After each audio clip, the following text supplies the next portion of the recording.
স্বপ্ন। প্রত্যেক মানুষ স্বপ্ন দেখে, আর প্রত্যেক মানুষ এই আশা করে যে তার স্বপ্ন পূরণ হোক, কিন্তু তার স্বপ্ন কখনো পূরণ হয় না। যারা প্রথমেই এই কথা ভেবে নেন যে তাদের স্বপ্ন পূরণ হয়ে গেছে, তাদের স্বপ্ন যথার্থ হয়। যারা প্রয়াস করতে থাকে, নিরন্তর প্রয়াস, সেই জন্য জীবনে চেষ্টা চালিয়ে যান, পরিশ্রম করতে থাকুন, আর পূর্ণ বিশ্বাসের দিকে, নিজের স্বপ্ন পূরণ করার দিকে অগ্রসর হয়ে পড়ুন। নয়তো এরকম না হয়ে যায় অন্য কেউ আপনাকে দিয়ে তার স্বপ্ন পূরণ করিয়ে নেই। রাধে রাধে।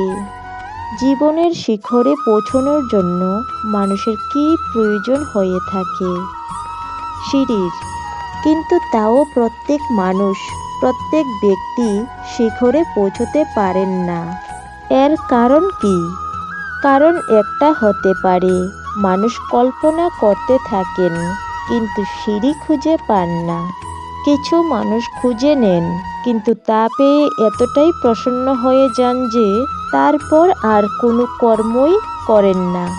অনেক মানুষ সিঁড়ি খুঁজে পান না, আর যদি পেয়েও যান, যতক্ষণ না তাতে চড়ছেন, সেই শিখরে পৌঁছবেন কি করে? যতক্ষণ না আপনি পরিশ্রম করছেন, যতক্ষণ না আপনি সেই সিঁড়িতে চড়ছেন, যতক্ষণ না ক্লান্ত হচ্ছেন, আপনার পায়ে হাঁটুতে ব্যথা হচ্ছে, ততক্ষণ এই শিখরে পৌঁছানোর সৌভাগ্য লাভ করতে পারবেন না।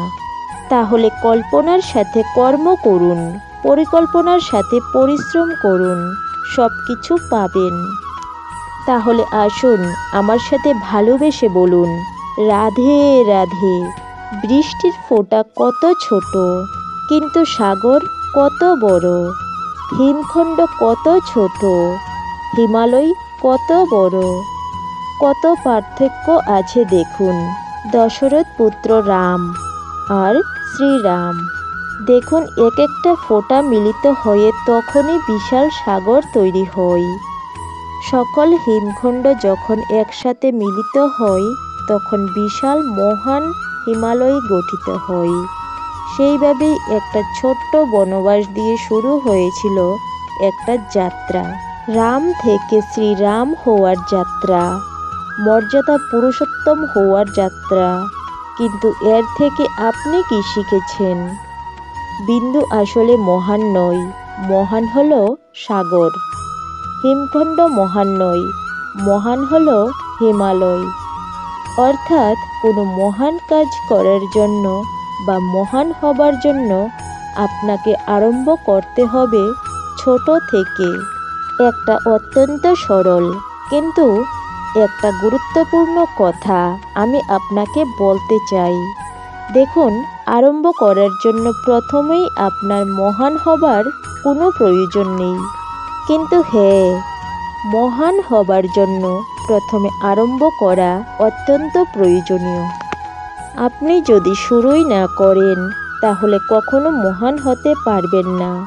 প্রকৃতি নিষ্ঠা দ্বারা আরম্ভ করুন।